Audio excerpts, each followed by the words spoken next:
പുതിയൊരു വീഡിയോയിലേക്ക് സ്വാഗതം. ജീവിതത്തിൽ തോറ്റുപോയവർ തീർച്ചയായിട്ടും കണ്ടിരിക്കുന്ന ഒരു അടിപൊളി വീഡിയോ ആണ്. ഈ കാണുന്ന വഴുതന ഏതാണെന്ന് മനസ്സിലായ?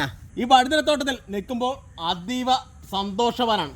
കഴിഞ്ഞ 2 മാസം മുമ്പ് എൻ്റെ സന്തോഷം കെടുത്തിയ ഒരു വഴുതനത്തോട്ടാണ് ഉള്ളത്. ഇലഞ്ഞിപ്പാടത്ത് ഒരു സുപ്രാത്തിൽ പെട്ടെന്ന് തന്നെ വെള്ളപ്പൊക്കം വരികയും 1000 ചോട് വഴുതന നഷ്ടപ്പെടുകയും ചെയ്തു. അന്ന് ഒരു 300 ചോളം വെക്കാനുള്ള സ്പേസ് ഈ തോട്ടത്തിലുണ്ടായിരുന്നു. അവിടെ കൊണ്ട് കൃത്യമായിട്ട് പ്ലാൻ ചെയ്ത് ഇപ്പം വിളവെടുപ്പിലേക്ക് അടുത്തിരിക്കുന്നുണ്ട്. അതായത് കണ്ട അതിൻ്റെ തണ്ടൊക്കെ കണ്ട ഇവിടെയൊക്കെ നമുക്ക് ഒടിഞ്ഞു. പക്ഷേ എല്ലാം എൻ്റെ ചിരപ്പെല്ലാം വന്ന് 1.5 മാസം കഴിഞ്ഞപ്പോൾ തന്നെ കായ്ച്ച് ഇപ്പോൾ ഒരു 3ാമത്തെ വിളവെടുപ്പാണ് ഈ തോട്ടത്തിൽ നടന്നുകൊണ്ടിരിക്കുന്നത്. അന്ന് മുറിച്ച കൊണ്ട് വന്ന കമ്പാണ് കേട്ടോ. അതെ ഇവിടെ ഒരു 3-4 എണ്ണം നമുക്ക് നഷ്ടപ്പെട്ടിട്ടുണ്ട്. ഇതുപോലത്തെ തണ്ടുകളാണ് നമ്മളിന്ന് നട്ടത്.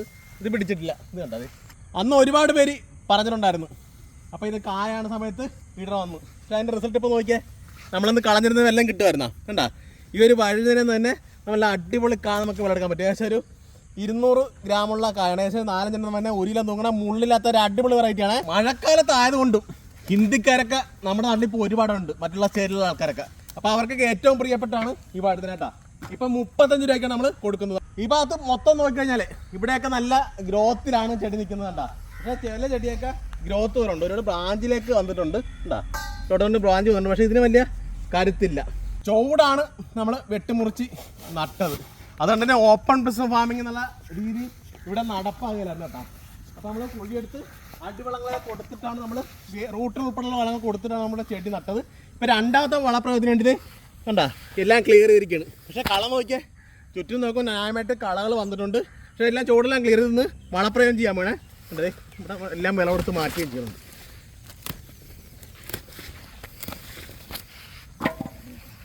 കൃഷി തുടങ്ങിയപ്പോൾ തന്നെ നമ്മൾ വളങ്ങളെല്ലാം കൊണ്ട് ഇവിടെ വെച്ചിരുന്നു.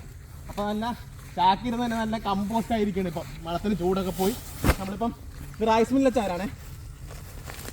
കോഴിവളം ചാരം കൊണ്ട് നമ്മൾ ഇടുന്നത് അടിപൊളി ആയിട്ട് ചൂടൊക്കെ പോയിരിക്കുകയാണ്. ഇതങ്ങോട്ട് നല്ല കനത്തിൽ അങ്ങോട്ട് ഇട്ട് കൊടുക്കുക. ഇതും ഇടുക. നമ്മൾ ഇഷ്ടം പോലെ വേരും വന്ന് നല്ല പെട്ടെന്ന് തന്നെ ചെടിക്ക് എടുക്കാൻ പറ്റും. തണുവും നിൽക്കും. എന്താ ഈ രീതിക്ക് നമ്മൾ എല്ലാ ചോട്ടിലും നമ്മൾ ഇട്ട് കൊടുക്കണേ. 2ാമത്തേന് നമുക്ക് ഇടുക.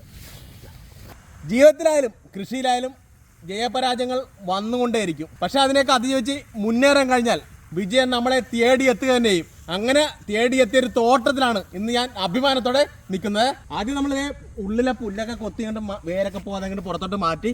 അപ്പോൾ അത് കഴിഞ്ഞാണ് ഇതുപോലെ ഫിനിഷ് ചെയ്യുക എന്നുള്ളതാണ് കണ്ടത്. ഇപ്പോൾ പുല്ലില്ലാത്ത രീതി ഇങ്ങനെ ഫിനിഷ് ചെയ്യുക. എന്നിട്ട് വളത്തിൻ്റെ മേലായിട്ടും കുറച്ച് മണ്ണ് വെച്ച് കൊടുക്കുക. അന്നേരം പുതിയ വേര് വെട്ടും. അപ്പോൾ അന്നേരം കൃഷി നല്ല അടിപൊളിയായിട്ട് വരും.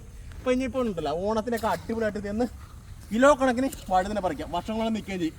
അപ്പോൾ ഇതൊക്കെയാണ് ഈ വീട്ടിലെ വിഷയങ്ങൾ. അപ്പോൾ മറ്റൊരു പുതിയ വീട്ടിൽ വിഷയമാണെന്നവരെ ബൈ.